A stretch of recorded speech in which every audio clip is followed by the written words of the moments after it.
Hi, my name is James. Welcome to King's Fine Woodworking. Today I'm going to tell you just a little story about each of these different species of wood that are found all over the world. We made these hammers from those species. Today's purpose is actually twofold. One is to tell you about that, and two, to tell you that we're actually having a sale on our woodworking mallets. These are the Thor's Hammer woodworking mallets that we make, and they're actually all on sale for 30% off right now. And one more amazing thing, I'm going to give all of these away. The wood is pretty nondescript to start. It's kind of difficult sometimes even to tell what species some of these might be.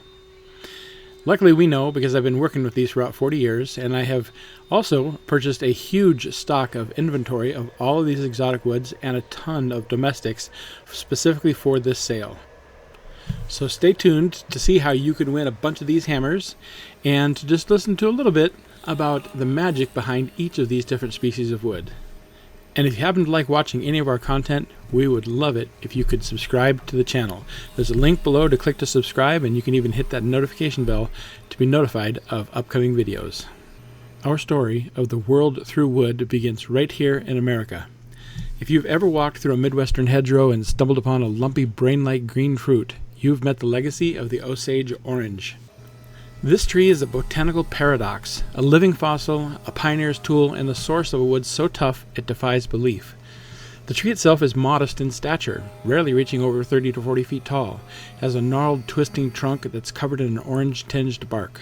Its glossy green leaves provide shade, but its true claim to fame are the grapefruit-sized, chartreuse-colored hedge apples that it drops in the autumn. These bizarre fruits that are inedible to humans once nourished the Pleistocene megafauna like mastodons. The tree is a ghost of an ecological partnership long past. It is the wood, however, that writes history. To the Osage Nation, for who the wood is named, and other indigenous peoples, its unparalleled strength made it the premier material for war clubs and hunting bows. So superior were Osage orange bows that they became a valued trade item across North America. Early French explorers dubbed it bois d'arc, which in French means the wood of the bow, a name still used today. Early settlers quickly recognized its value, not for weapons, but for fences.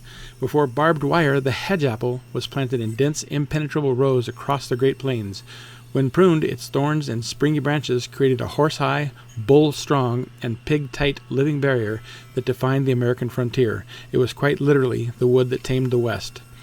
So why was it so perfect for this task? Well, Osage orange possesses a unique arsenal of properties. It is phenomenally dense, often sinking in water. Its heartwood blazes a vibrant, bold orange. It's exceptionally hard, rot-resistant, and possesses the highest BTU rating of any North American wood. It burns hotter even than coal. This combination of durability and strength made it ideal for tool handles, pulley blocks, and even insulator pins for early railroads. Today, the golden-hued timber is a prized treasure for woodturners and luthiers, sought after for its beauty and resilience, from Pleistocene fruits to pioneer fences, and from warrior bows to fine artisan crafts. The Osage orange stands as a testament to nature's ingenuity, a rugged, brilliant, and enduring pillar of the American story. Up next was my first introduction to the world of exotic wood. In fact, it was 40 years ago this month. Imagine a wood that is actually violet, a timber that transforms with light, and a wood so dense it can dull steel tools. This isn't a fantasy, this is the reality of the remarkable group of trees known as Purple Heart. Primarily sourced from the genus Peltogyne, these giants thrive in the tropical rainforests of Central and South America, from Brazil to Costa Rica. The tree itself shows no hint of its secret. Felling a Purple Heart reveals a bland beige heartwood. The magic begins with oxidation. Upon exposure to air, the wood undergoes a dramatic chemical transformation, deepening over days from a dusty brown to a vibrant eggplant and finally to a rich royal purple. This is caused by pigments within the wood reacting to ultraviolet light. But beyond its chameleon-like color, Purple Heart is an engineering marvel of the natural world. It is phenomenally dense and strong, ranking among the hardest woods commercially available. It's so hard that it can quickly take the edge off cutting tools, and its density grants it an immense load-bearing capacity, leading to its historical use in heavy construction, bridges, and shipbuilding. Today, its stunning appearance and resilience make it a prized material for luxury items, exquisite inlays in fine furniture, durable musical instrument parts, and dramatic turning projects like chess pieces, even high-end industrial flooring that can withstand decades of punishing foot traffic. Amazingly, it's so common that in some places it's even made into 2x4s to frame houses. It probably helps that the trees are giant, with heights reaching as high as 170 feet and tree trunks occasionally approaching 5 feet in diameter. Ultimately, Purple Heart is a testament to nature's artistry and engineering. It is a living paradox, a wood of rugged industrial strength, cloaked in a color of delicate, ephemeral beauty. It reminds us that the rainforest holds not just ecological treasures, but hidden masterpieces of form and function, where strength wears the color of royalty. Moving across the globe, try and picture this. You cut into a dense golden brown log and the inside surfaces explode into a vibrant, fiery orange-red, as if you'd captured a permanent sunset within the wood. This is the unforgettable introduction to Paduk. Stay tuned to see how you can become one of the 10 lucky winners that gets a 4-hammer combination, which is a pair of exotic Thor's hammers and a pair of domestic wood Thor's hammers. And if you already have one or two of our hammers, we'll make sure that what you get is new and unique and something that you don't already have. And remember, if you want to buy one, they're on sale for 30% off no matter which one you get, and we have never raised our prices in the entire 8 years that we've been selling them, so you're getting 30% off our very original price. And it goes to help support the channel. This is the main way that we fund our channel, by building these. People get to keep these as keepsakes or use them. They're perfectly functional hammers that are durable and will last a lifetime. And it's a great way to support the channel if you enjoy the content. The term Paduk is a name not for one, but for several different species across Africa and Asia, each sharing a reputation for breathtaking color and formidable strength. The trees themselves are as impressive as their lumber. Native to tropical Central and West Africa, the Pterocarpus genus, which is African Paduk, can tower over 100 feet with a broad spreading crown, and it produces delicate yellow flowers. But beyond the sawmill, Paduk has been deeply woven into the fabric of life in its native land for centuries. The tree is a veritable pharmacy and cultural treasury. In West and Central Africa, the vibrant red sawdust and powdered heartwood are not waste, but a precious resource. Mixed with oil, they create a cosmetic paste used to stain skin and hair for rituals, for celebrations, and to signify status and beauty, a direct application of the wood's stunning pigment. This same powder is sometimes applied to newborn babies and their mothers for protection and health. The tree's resin, called kino, is another gift. It is harvested for its astringent properties and used in traditional medicine to treat ailments from intestinal issues to mouth ulcers, and as a tropical dressing for wounds. Every part serves a purpose. The leaves might be fodder, the bark used in decorations, and the tough termite-resistant wood is traditionally carved into stools for chiefs, masks for ceremony, and durable tools. The wood itself is a cabinet maker's dream and an engineer's puzzle. It's extremely hard and dense and resistant to wear. Its most famous trait is its chameleonic color. Freshly milled Paduk is a shocking orange red. But here's a scientific twist. Exposure to ultraviolet light breaks down the red extractives. Over years, the vibrant hue slowly oxidizes into a rich, deep purple-brown patina, a living record of time. From a tree that produces medicine, cosmetics, and cultural objects to a wood that evolves from sunset orange to twilight brown, Paduk is more than just a timber. It is a radiant, natural marvel, deeply rooted in human tradition and forever changing before our eyes. Onward to the Caribbean. Imagine a wood so dense it doesn't float. A wood so self-lubricating it was used to build propeller shafts that never needed oiled. And a wood with a history so potent it was named the Wood of Life, which is what Lignum vitae means in Latin. The trees that bear this legendary name are slow-growing, evergreen trees native to the Caribbean. They're not giants, typically reaching only 30 or 40 feet, with a heavy crooked trunk and small, glossy leaves. Lignum is the hardest and densest commercially available wood in the world, with a specific gravity that makes it sink like a stone in water. Its structure is infused with a 20 to 30% mix of unique resinous gum called guaiac resin. This resin gives wood an oily feel and creates one of its superpowers. These properties have made it indispensable for centuries.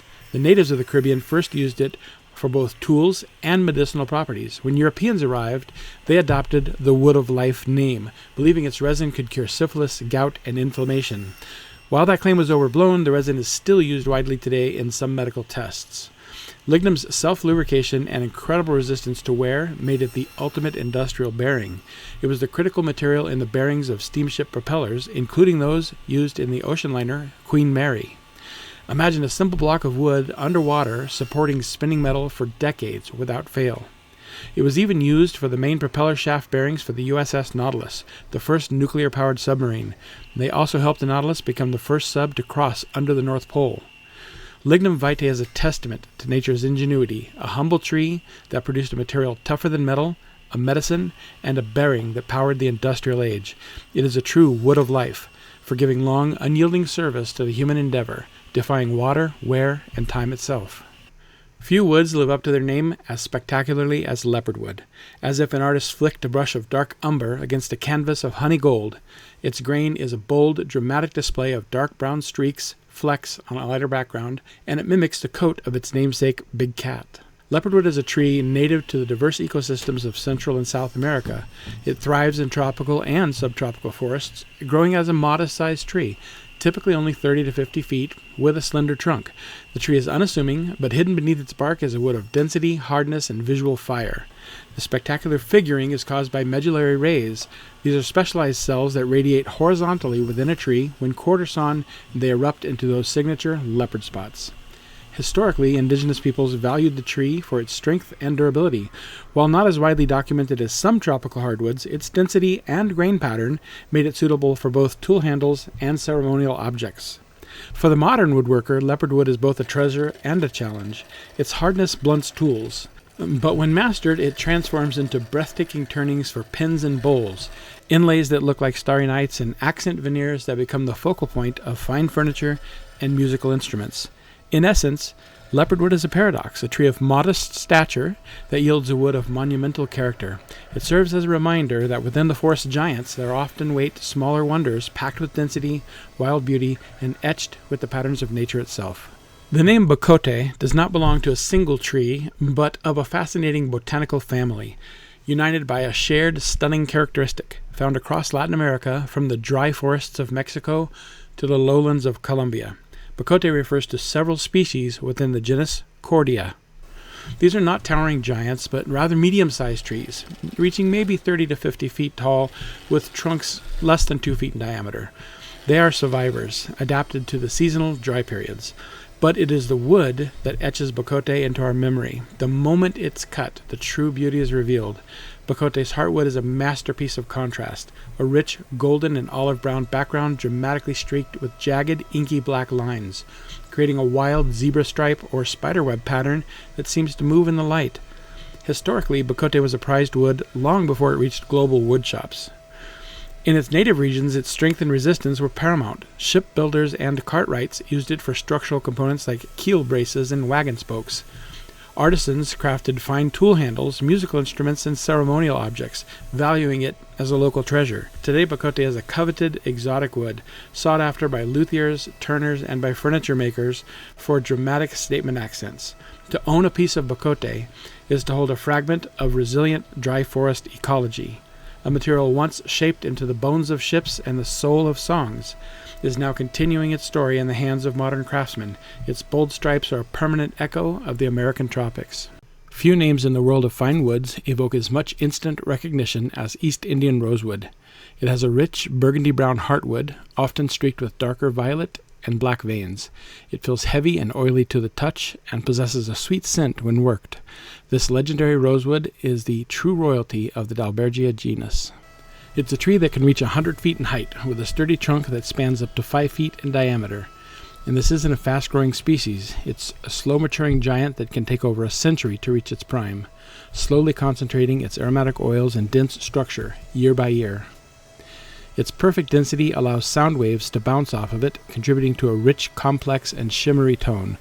Its unique reflective nature results in a wide frequency range with deep, articulate lows and bright bell-like highs.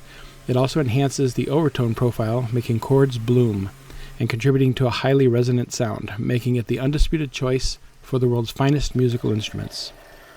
Historically, its use was reserved for the highest echelons of society. In its native India, it was known as shisham or biti, and for centuries it was the prized material for the ornate furniture of Maharajas, intricately carved temple doors, and royal chariots. The wood's natural oils made it incredibly durable and resistant to pests, perfect for heirlooms meant to last generations. During the colonial era, the British Empire dubbed it Bombay Blackwood and exported it for luxury furniture in the grand homes of Europe, cementing its global prestige. The next time you see a deep-hued, elegant guitar or an antique chest with a violet sheen, you might be looking at East Indian rosewood. It's a timber that resonates with history, from the palaces of Rajasthan to the concert halls of the world, a testament to nature's ability to create something both profoundly beautiful and enduringly functional. Okay, let's talk about the giveaway. There's only one requirement. You must be subscribed to the channel. All you have to do to win is to let me know in the comments down below that you want to be entered to win. Everyone who says they want to be entered gets one ticket put into the pool to win one of 10 prizes. Each prize is a set of 4 hammers, a full-size and a mid-size exotic, and a full-size and a mid-size domestic. I will look to see if you have bought hammers before, so if possible, I will give you a prize to include species you don't already have. And there's a bonus for those of you who want more chances to win. Since many of you already buy our plans and our hammers and our table saw sleds, here's the bonus. For every $20 you spend on our website during the month of December, you'll get another ticket and a chance to win a set of 4 hammers. Just buying a hammer for yourself could give you 5 more chances to win a set of 4. And getting 1 or 2 of our plans will also increase your chances. But most importantly, we really want to thank each and every one of you who picks up a hammer from us this holiday season. It really means a lot to us, and it's the best way to support this channel. And of course, they're 30% off right now, and the link to them is in the description below. Thank you, and good luck. In the neotropics of Central America, a tree of many names and deep crimson secrets grows. It's known primarily as redheart. The trees are a medium-sized forest giant reaching up to 100 feet tall with a trunk diameter of 2 to 3 feet. From the outside, it's unassuming with a grayish bark and a modest crown, but inside lies the treasure, a heartwood that ranges from a vibrant salmon pink when freshly cut to a deep reddish orange or even a blood red upon exposure to air, a transformation as dramatic as sunset. And here's an interesting twist. The most famous Erythroxylum species is the Erythroxylum coco, which is actually the source of cocaine. While redheart is unrelated chemically, it's a constant reminder of nature's surprising family ties. Sawing into the redheart is like unlocking a time-lapse photograph. The rapid oxidation from bright pink to deep red is a chemical performance that few woods can match. Modern uses include exquisite turnings, pens and bowls, inlays, and fine furniture accents. Redheart is more than just lumber. It's a story of hidden beauty where a tree's true brilliance is only revealed in its sacrifice. This is a deep, dark wood, crossed with dramatic pale brown streaks that look like tiger stripes. Wenge is one of the most visually arresting and technically intriguing woods on Earth, and its story begins in the rainforests of Central Africa. Wenge is a majestic legume tree native to the Congo Basin, reaching heights of 60 to 90 feet with a trunk diameter of up to 4 feet. It's a formidable presence in the jungle. For centuries, local communities recognized its strength, using the dense, heavy wood for tools, weapon handles, and construction, where extreme durability was needed. It's the heartwood, however, that makes Wenge legendary. When freshly milled, it's a warm yellowish brown, but upon exposure to light, it undergoes a stunning transformation, maturing to a color so rich and dark it's often used as a substitute for true ebony. This near-black canvas is dramatically figured with its signature pale brown veins. The wood is famously coarse-textured and porous, but Wenge has a secret defense mechanism: splinters. Its large pores can break into needle-like splinters that are notoriously painful and prone to infection. And these splinters can cause severe skin inflammation. This characteristic made the traditional craftsman wary and respectful. It's also one of the only commercial species whose dust can cause neurological damage when inhaled. Masks are a must. Luckily, the wood is fully safe and completely non-toxic after the fine dust has gone. It can even be used in cutting boards. Historically, its density and resistance to shock made it ideal for tribal spear-throwing competitions and the soles of planing tools. Today, the same density and incredible hardness make it a premium choice for high-end furniture, dramatic veneers, musical instruments like guitar fretboards, and more. It's a star in the world of modern woodworking and design for its bold and graphic content. If trees could be royalty, Cocobolo would be the flamboyant prince of the neotropics. Known scientifically as Dalbergia retusa, this member of the true rosewood family doesn't announce itself with its towering height. It's a modestly sized tree, often reaching only 60 feet tall, with gnarled, irregular trunk, and it's protected by a dull gray bark. Its beauty is disguised in the dry forests of Central America. But within this unassuming exterior beats a heart of fire. The true beauty of Cocobolo is seen only when the tree is felled and its heartwood is milled. Initially a rich yellowish orange, the wood undergoes a dramatic oxidation, deepening into a breathtaking kaleidoscope of colors: vibrant orange, deep blood red, purple, and chocolate brown, often all swirling together in intense flowing grain patterns. The wood is so dense it barely floats, and its natural oils give it an incomparable silken feel and a sweet rose-like fragrance. For centuries, indigenous people valued the Cocobolo for its durability and beauty, crafting it into tools, ceremonial objects, and intricate inlays. By the 20th century, it became and remains the pinnacle material for ultra-high-end musical instruments and wood turning. Cocobolo is practically a paradox, a small, unremarkable tree that produces the most remarkable timber. And if you made it this far, thanks for watching.